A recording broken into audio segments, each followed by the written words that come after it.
AP PCC chief షర్మిలారెడ్డిది మనిషి పుట్టుకేనా? అవినాష్ రెడ్డి ఎదురుదాడి.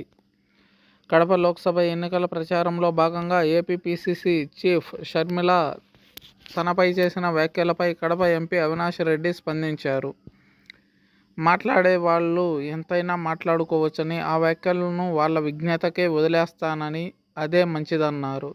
పులివెందులలో ప్రచార కార్యక్రమంలో మాట్లాడుతూ తాను వైఎస్ వివేకాను హత్య చేసిన హంతకుడినంటూ ఏపీ పీసీసీ అధ్యక్షురాలు షర్మిలారెడ్డి చేసిన వ్యాఖ్యలు ఆమె విజ్ఞతకే వదిలేస్తున్నానని అన్నారు. ఆ వ్యాఖ్యలు వినడానికే చాలా భయంకరంగా ఉన్నాయని చెప్పారు.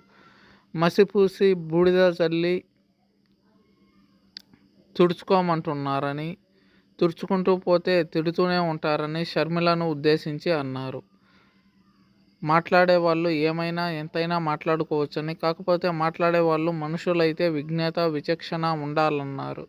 మాట్లాడే వారిది మనిషి పుట్టుకే అయితే కొంచెమైనా విచక్షణ విజ్ఞత ఉంటుంది కదా అని అవినాష్ రెడ్డి అన్నారు. షర్మిలకు తెలివి ఉందో లేదో తెలియడం లేదని కమలాపురం ఎమ్మెల్యే రవీంద్రనాథ్ రెడ్డి అన్నారు. పుట్టింటి వారిపై షర్మిల యుద్ధానికి సిద్ధం అంటోందని విమర్శించారు. ఆమె తెలంగాణలో పార్టీ పెడితే తాము మద్దతిచ్చామని తెలిపారు. కానీ తన పార్టీని కాంగ్రెస్లో విలీనం చేసి ఏపీకి వచ్చిందని మండిపడ్డారు.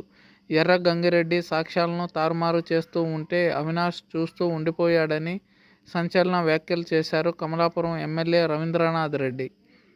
వివేకానందరెడ్డి భావమరిది శివప్రకాష్ రెడ్డి ఫోన్ చేస్తేనే అవినాష్ అక్కడికి వెళ్ళాడని, వివేకాకు ఎర్ర గంగిరెడ్డి అత్యంత సన్నిహితుడని చెప్పారు. సన్నిహితుడు కాబట్టే రక్తపు మరకలు తుడిచే సమయంలో అవినాష్ అడ్డుకోలేకపోయాడని వివరించారు రవీంద్రనాథ్ రెడ్డి. వైఎస్ వివేక హత్య ఆయన ప్రమేయం ఏమీ లేదని, ఆయన చూస్తూ ఉన్నారని స్పష్టం చేసిన వీడియో సోషల్ మీడియాలో వైరల్గా మారింది. మరోవైపు షర్మిల, సునీత ప్రతిరోజు వివేక హత్య విషయంలో అవినాష్ రెడ్డిపై తీవ్ర ఆరోపణలు చేస్తున్నారు. ఆయనకు టికెట్ ఇచ్చిన జగన్ కూడా ఓడించారని, వైసీపీ పునాదులు రక్తంలో తడిచిపోయాయని అంటున్నారు.